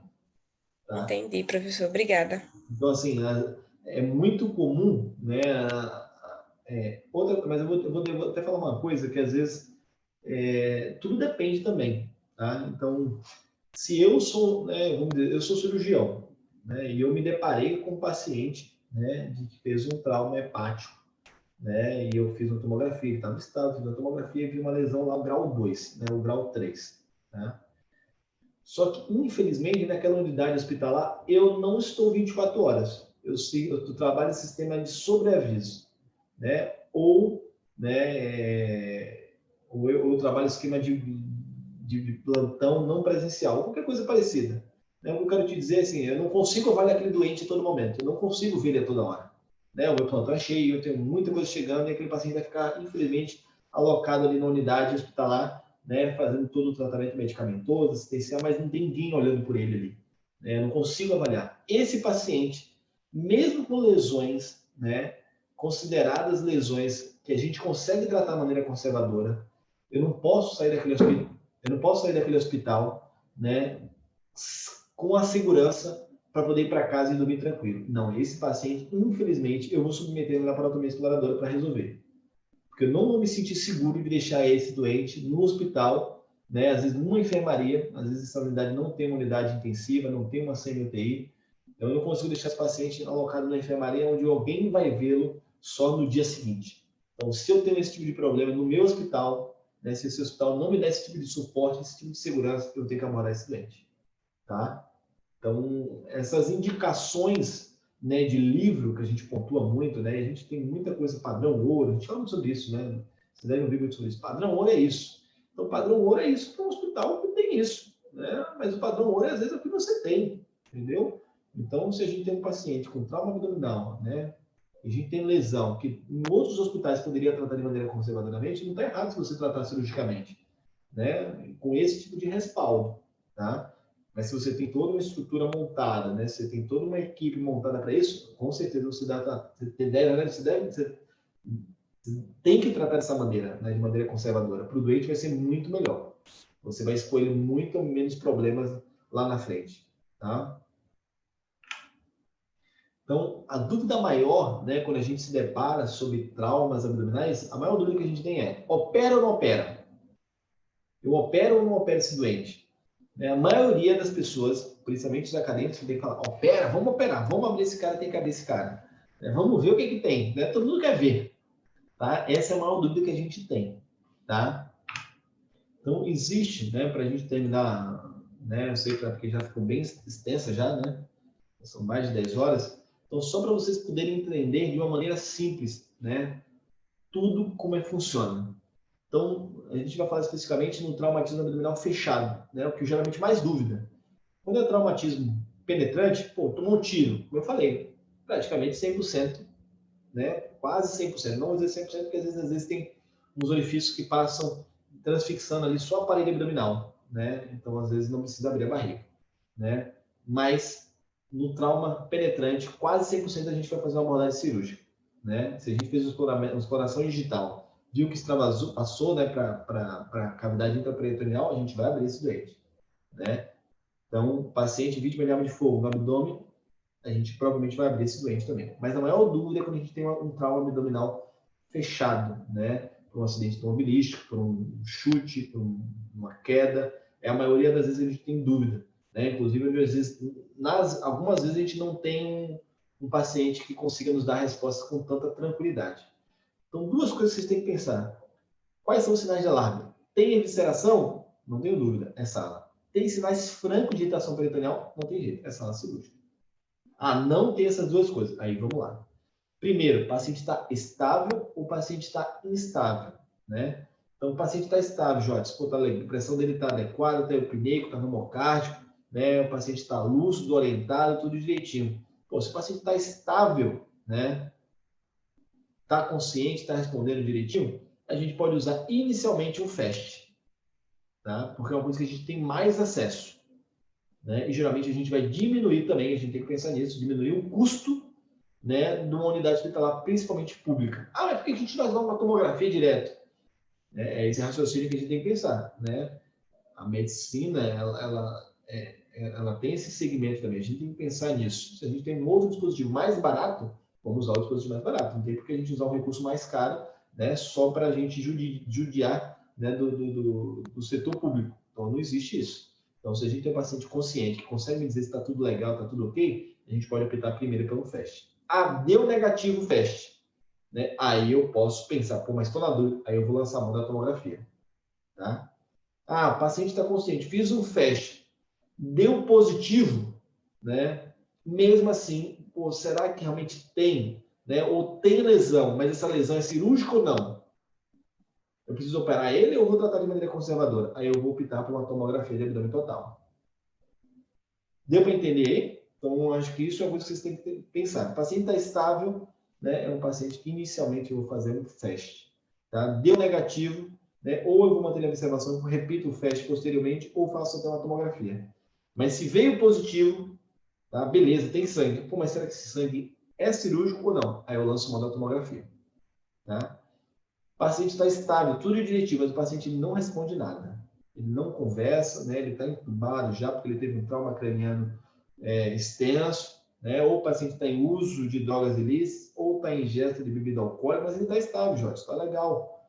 Tá? Ou ele teve um TRM, né? Ele não tem uma sensibilidade do abdômen.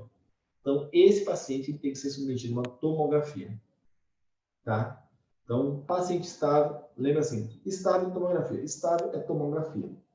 Tá? Agora, o paciente está instável, né? Primeira coisa, o nosso ABCDE, lembra sempre o seguinte, paciente estável, primeira coisa, não, vamos fazer o FAST, vamos fazer um lavado. Não, calma. Né? A gente, além de ser qualquer outra coisa, a gente é médico. Então, vamos tentar estabilizar o doente, né? Fazer todas as medidas para estabilização, né? Vamos repor o volume daquele doente, né? Se precisar fazer sangue, vamos fazer sangue daquele doente, né? Vamos otimizar ele, né? Para ver se a gente consegue estabilizar. Porque se a gente consegue estabilizar esse doente que estava instável, né? Às vezes a gente consegue mandar ele para fazer uma tomografia. Então, essa é a primeira coisa. Botei até uma estrelinha ali. Então, a gente não pode esquecer isso. Tá? Paciente estável, estabiliza. Né? Faz um volume, faz um cristalóide ali, né? E depois, posteriormente, a gente reavalia. Continua instável? Aí, beleza. Aí a gente vai optar por um FAST ou um lavado peritoneal. Tá? Então, isso é uma coisa que vocês têm que sempre pensar. Tá? Instável. É isso que eu falei. Ó, deu resposta, a gente fez volume, tudo direitinho, fez imunoconcentrado para aquele doente. Ele estabilizou? Pô, aí tá tranquilo, vamos fazer uma tomografia. Tá? Tem lesão de víscera oca? Não tem jeito. Lesão de víscera oca é cirúrgico. Rompeu alça é cirúrgico, não tem jeito. Tá? Diferente das lesões, né, em órgão maciço, como eu falei, órgão maciço. Né? Agora tem lesões de órgão maciço. Aí a gente tem que avaliar o que a gente chama de TNO. Tratamento não operatório. Tá? A gente vai avaliar bem aquele doente, o quadro clínico dele, a extensão da lesão, de como aquele paciente chegou, como é que ele está. Então, isso vai diferenciar muito. Tá? Agora, o paciente está instável, fiz tudo que tinha ao meu alcance, fiz volume, fiz hemoconcentrado para ele, fiz qualquer coisa, mas o paciente não está respondendo bem. Óbvio que esse tempo que a gente tem para estabilizar o doente não é esse tempo, né? Você não tem um tempo muito longo, não. Então, o paciente está instável, você tem que pensar, óbvio que em cirurgia, né? Não de imediato, tá? Mas a gente tem que tentar compensar ele e tem pelo menos um tempo hábil ali para ver se a gente consegue estabilizar ele ou não. Mas se o paciente está instável, fiz tudo que é ao meu alcance, não respondeu, a gente vai fazer um FAST. Ou um lavado peritoneal se eu não tiver um FAST. Deu negativo no FAST. Nossa senhora, agora me complicou. Deu negativo, o que eu faço? Eu não posso levar o cara para a tomografia porque ele está instável. Né? Deu negativo, como é que eu faço? Não deu certo, a gente tem que pensar em outras causas de choque. Então, vamos avaliar outras coisas, choque neurogênico, né? Tem que pensar em outras possibilidades daquele doente, tá? E se por algum motivo, naquele momento, ele estabilizar, a gente pode fazer uma tomografia. Ou, tem um suspeito de trauma abdominal, mas meu FAST, né, ele está instável, tá? E, né, meu paciente está instável, meu FAST deu negativo, né? E eu estou na dúvida, não. Aciona também é uma outra coisa, aciona o serviço de cirurgia geral e opera esse doente, tá? Não deixa passar, não perde tempo com isso, não. Tá? Focou em todos os locais, não achei nada, vamos abrir a barriga desse doente. Tá? Mas não podemos deixar que esse paciente vá a óbito sem a gente ter inventariado a barriga dele. O FAST deu positivo nos pacientes instáveis, é cirúrgico. Vamos botar na mesa e vamos operar esse doente. Né? O lavado deu positivo no paciente instável, é cirurgia. Tá? Então, eu quero sempre que vocês saiam disso aqui pensando sobre isso, tá? Pacientes estáveis, tomografia, ou pacientes instáveis, FAST ou lavado peritoneal. Não tenho nenhum dos dois, não consigo fazer nenhum dos dois por algum motivo que encaminhe esse paciente para o bloco cirúrgico, tá? Eu sei que às vezes fica muita informação, né? Quando a gente fala sobre trauma abdominal, por ser um tema muito longo e a gente consegue falar muitas coisas, né, dentro dele ali, porque ele acaba pegando muito o ATLS lá. Então a gente acaba demorando um pouco mais do que o habitual, tá? Mas eu espero que vocês tenham gostado aí, tá? Espero que tenha ficado dinâmico. Peço desculpas por qualquer coisa também, tá? Agradeço a paciência de todos que ficaram até tarde aí ouvindo, tá? E eu espero que vocês possam ter tirado um proveito disso aí. E mais uma vez, obrigado, tá? Obrigado a Beatriz, né, pelo convite, tá? A Liga de Cirurgia Geral e a Liga de Anatomia aí pela oportunidade, tá? E quando eu puder contribuir, pode contar comigo aí que estarei à disposição, tá? Óbvio que eu vou ser bem sincero, eu odeio eu não me acostumei, eu acho que eu sou meio, né?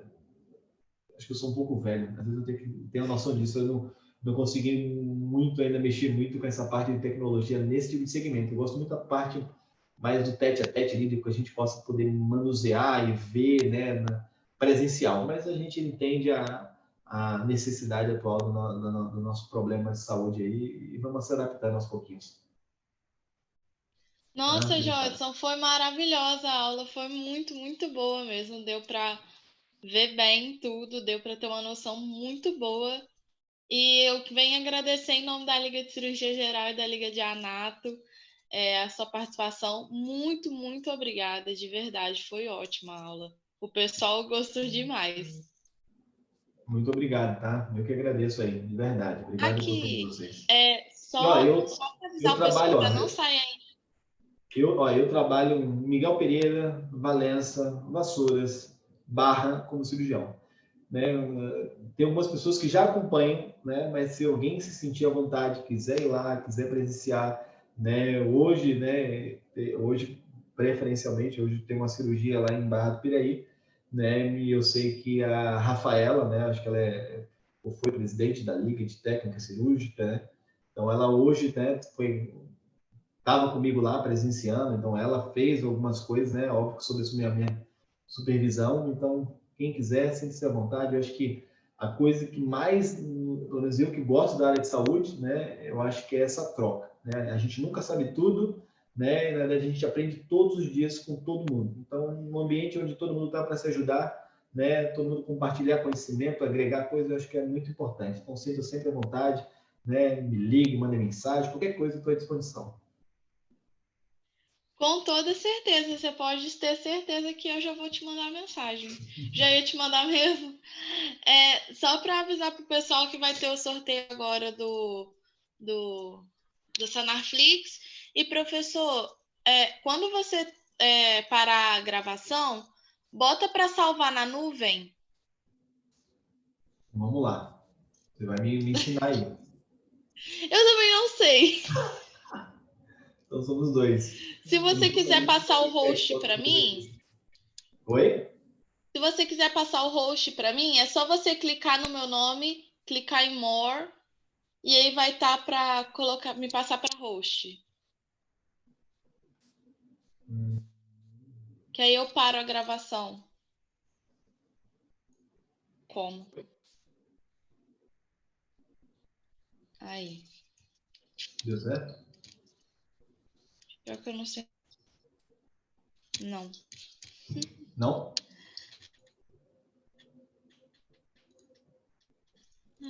Não. Curar.